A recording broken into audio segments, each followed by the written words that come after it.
Topic 3.7 Absolutist Approaches to Power.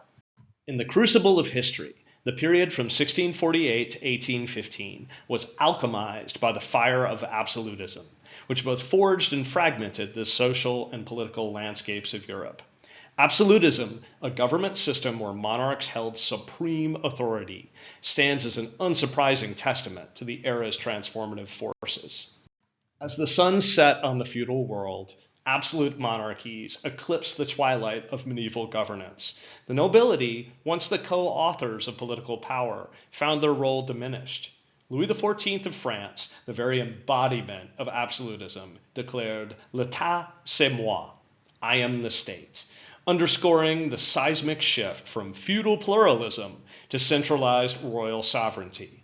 His reign, alongside that of his economic architect, Jean-Baptiste Colbert, fortified the central state's grip on French life.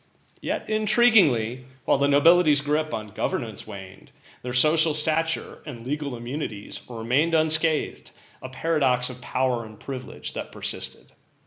In Russia, the towering figures of Peter the Great and Catherine the Great embarked on a campaign of westernization, an ambitious recrafting of Russian society along European lines. This thrust towards modernity, however, was not a mere mimicry of the West, but a strategic absorption of its strengths, a metamorphosis that would enable Russia to emerge as a formidable power on the European stage.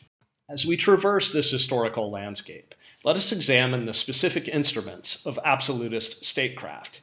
Intendants, agents of the French crown, bypassed traditional local authorities to enforce royal will directly.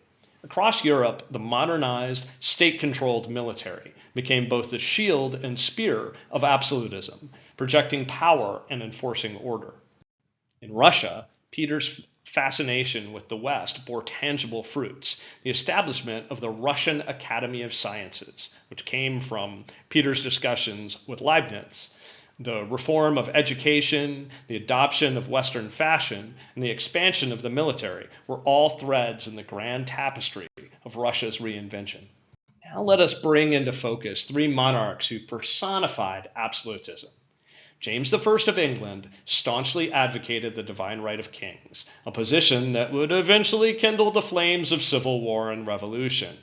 The Habsburg monarchs, Philip II, III, and IV of Spain, each in their turn, tightened the reins of royal control. Yet their reigns also presaged the decline of Spanish hegemony.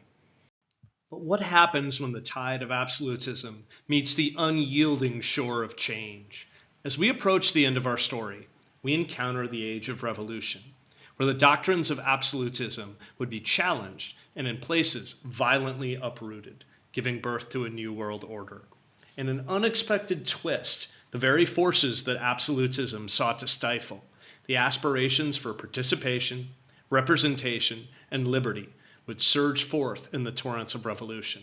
From the ashes of the old order would rise the phoenix of modern Europe, a continent forever altered by the indelible legacy of absolutism.